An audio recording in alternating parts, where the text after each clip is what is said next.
To really break down AI's role in Premiere, in After Effects, it's really important to clarify assistive AI and generative AI. If you're a pro editor and you're working 60, 70, 80 hours a week, the assistive AI tech is really what helps you stay consistent, stay in your creative flow. How many times have you applied a transition, but there's not enough media and you get that freeze frame? With Generative Extend, oh, no problem. I'm just gonna go ahead and extend that clip 12 frames, and now I have enough media to facilitate a transition.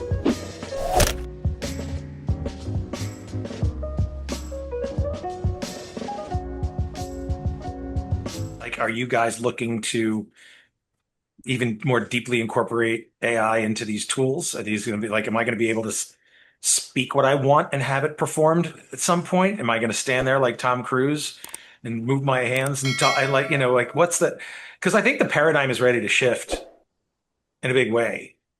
Um, No, right? Like it just seems like there's so many things that can be, and we can talk about what the implications are to entry level editors and, how those jobs will be sort of absorbed into automation.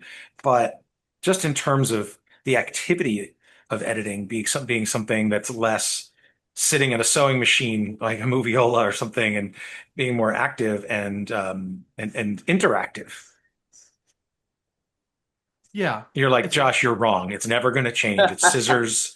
It's a You can't even say that anymore. A lot has changed. A lot is changing. A lot is changing very, very rapidly. It's changing so rapidly that it's hard to keep track of everything.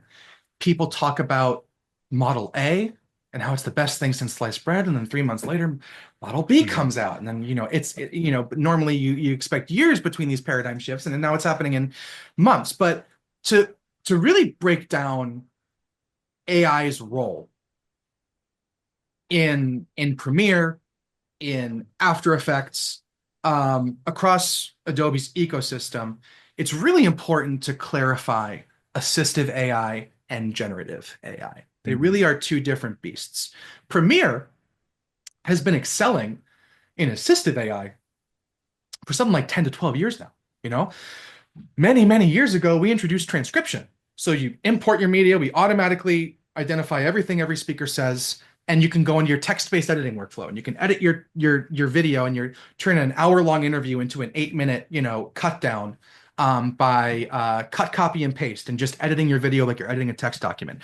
Automatically creating captions from that transcription, translating that transcript into multiple languages. Using media intelligence to find the shot with the guy on the red card with the lens flare in the background, talking to it like it's a human, to find the right clip, no matter how organized we are, finding that needle in a haystack clip. And also, AI-powered object mask is assistive AI. And when we say assistive, we mean the AI model is local, it's on device, there's no internet required, it's a black box.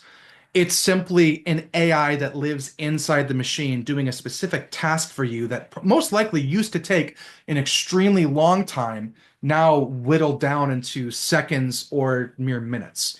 And between all the assistive AI tools in Premiere, and there are a lot of them, that's something that we've been doing for like over 10 years now. And we will continue to. In my, just my opinion, if you're a pro editor and you're working 40, 60, 70, 80 hours a week to meet your deadlines, the assistive AI tech is really what helps you stay consistent, stay in your creative flow, and be the storyteller you need to be to finish your work on time so you can go home, spend time with your kids and your family and your friends. The generative AI stuff, we've surfaced that so far in one way in Premiere, and it's through this tool that we call Generative Extend that we released last year. Have any of you folks used Generative Extend yet? Nope. Hit me. It's wicked cool.